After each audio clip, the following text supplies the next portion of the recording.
unanswered. We're going to get to them soon. But I'm Zach Green. I started a Twitter consulting firm in 2010 called 140 Elect. We work with political campaigns, nonprofits, businesses, healthcare communications firms. But some of you may know better, Unite Blue. It's a progressive community that helps connect the left on Twitter. And it's pretty good. You should check it out. Slow or slow, being tickled. Okay.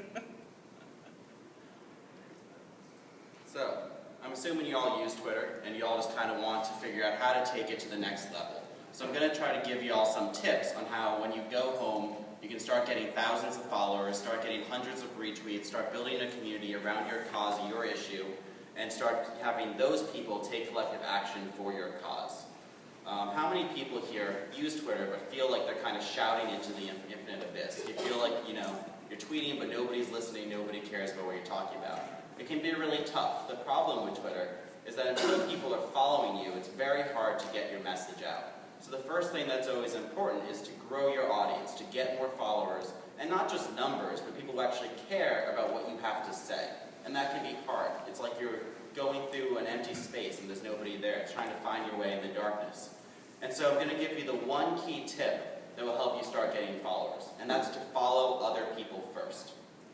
That when you send a follow to somebody else, it actually sends them an email with your bio right in their inbox, and they see it. And a certain percentage of those people are going to follow you back. I call that the follow back rate, and it's usually between about 5 to 20%, but more often between 8 to 15. So if you follow 100 people a day, you're going to get about 15 to follow you back. In the course of a month, you may get 450.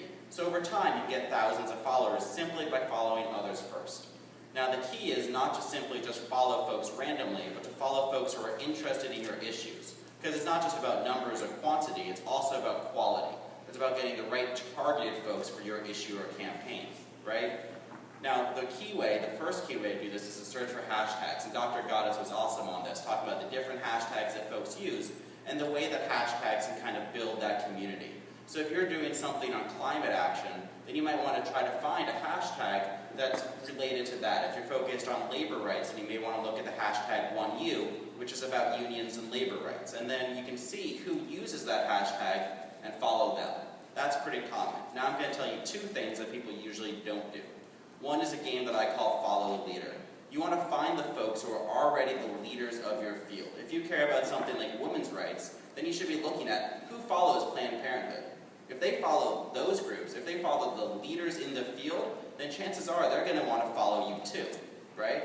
And you can look at the folks who follow multiple different accounts. If you go to someone like Planned Parenthood's account, look at who follows them, it will give you more suggestions and people who are interested in that field using Twitter's algorithms. So it's really key to find the leaders, find who's interested in their network, who's mentioning them, who's retweeting them, who's following them, who are they following, and follow those folks because they've already expressed an interest in what you're talking about.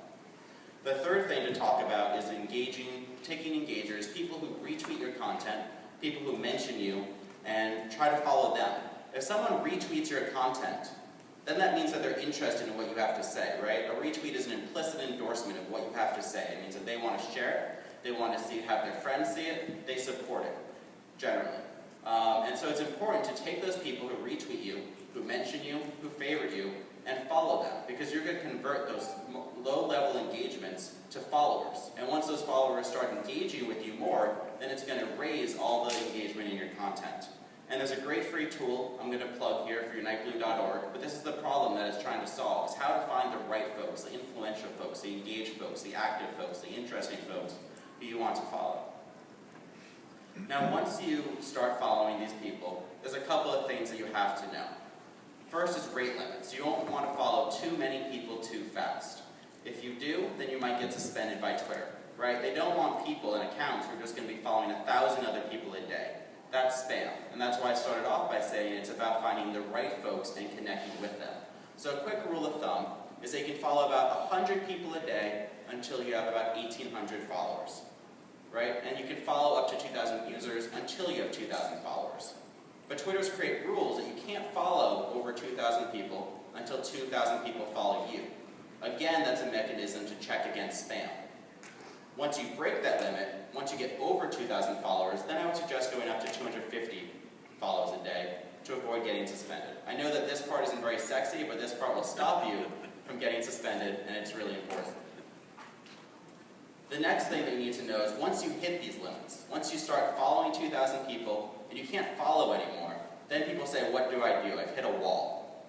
The key then is to unfollow some folks. That's the only way that you can keep going. But you don't want to unfollow folks who engage with you. You don't want to unfollow folks who followed you back. That's really rude. It's bad etiquette. But it's okay to unfollow folks after a period of time, usually more than 3 days. Give them some time to check their Twitter. Not everyone's on it, as much as some of us. Then wait about 72 hours, and then unfollow some folks who don't follow back. That's important. That opens up some space for you. Right? When you present yourself and send a follow to somebody, then you're saying, I'm interested in you. If they follow you back, then they say, hey, you're cool pretty too, let's be friends. But if they don't follow you back, that's a sign I'm not even interested. So you don't have to feel obligated to continue following. The last thing that you should know about this process is that as you're following folks, your timeline's going to get filled, right? A lot of people look at the homepage of Twitter, they read all these tweets of everyone that they follow, and if you're following aggressively 100 or 250 a day, it's going to get really busy and really noisy. So what you have to do is start using Twitter lists instead of your timeline. And you should check that out. I think a lot of you know what lists are, but you can do two things. You can make it public, or you can make it private. I have a lot of private lists, and I can segment it. So you can say that these are candidates I'm interested in. This is an issue in labor, women's rights that I'm interested in. And you can segment your content. You can have reporters, for instance. And that's a really much better way to segment content, find what's interesting, and just follow that. So I really suggest using Twitter lists instead of your timeline to actually read tweets. A great free tool that you can use is manageflitter.com. A lot of folks like just unfollow. I prefer ManageFlitter. And it will analyze your account, tell you who's following back, who's not following back, let you